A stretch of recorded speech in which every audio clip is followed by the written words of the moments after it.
getContent is a fundamental PowerShell cmdlet that allows you to read file contents into memory. This cmdlet is essential for working with text files, logs, configuration files, and any other text-based data stored on your file system. Understanding how to use getContent effectively will enable you to manipulate and analyze file data programmatically within your PowerShell scripts. getContent is a PowerShell cmdlet that reads the contents of a file and loads it into memory as an array of strings.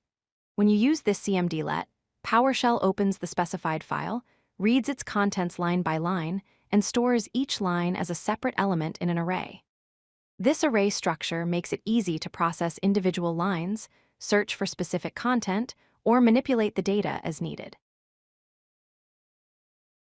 The basic syntax for getContent is straightforward. You simply type getContent followed by the -path parameter and the file path in quotes. For example, getContent-path followed by the path c:\path to /file.txt. The path parameter tells PowerShell which file you want to read. This is the most common way to use the cmdlet for basic file reading operations. Here is a practical example of reading a text file. First, you store the file contents in a variable called $content by using the equals operator. You call getContent with the -path parameter pointing to c:\logs \app.log. Once the file is loaded into the variable, you can display its contents by simply typing the variable name, $content. This displays all lines from the file in your PowerShell console.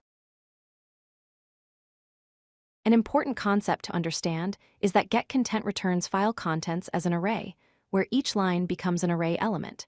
This means you can access individual lines using array indexing. To access the first line, you use $content followed by square brackets with 0 inside. To access the last line, you use $content followed by square brackets with -1 inside. Negative indexing in PowerShell allows you to count from the end of the array. getContent offers several useful parameters to control how files are read. The -TotalCount parameter lets you read only the first n lines of a file. The -tail parameter reads only the last n lines, which is particularly useful for checking recent log entries. The -ReadCount parameter specifies how many lines to process per batch iteration, which helps with memory management for large files. Finally, the -Encoding parameter allows you to specify the character encoding of the file, such as UTF-8 or ASCII. Let's look at some practical examples of using these parameters. To read the first 10 lines of a file, you use getContent-path followed by data.txt, then add -TotalCount10.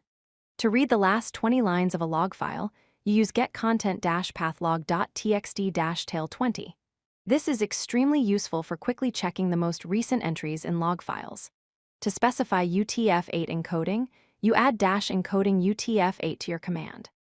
These parameters give you fine-grained control over file reading operations. There are 3 critical considerations when using getContent. First, by default, the entire file is loaded into memory at once. This means all file contents are stored in RAM, which can be very fast for small files.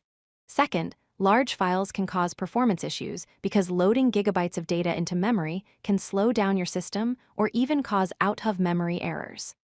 Third, for large files, you should use streaming techniques with the -ReadCount parameter.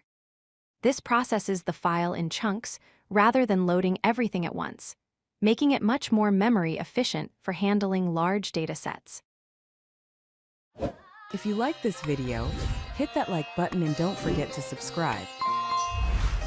Visit codelucky.com for more such useful content.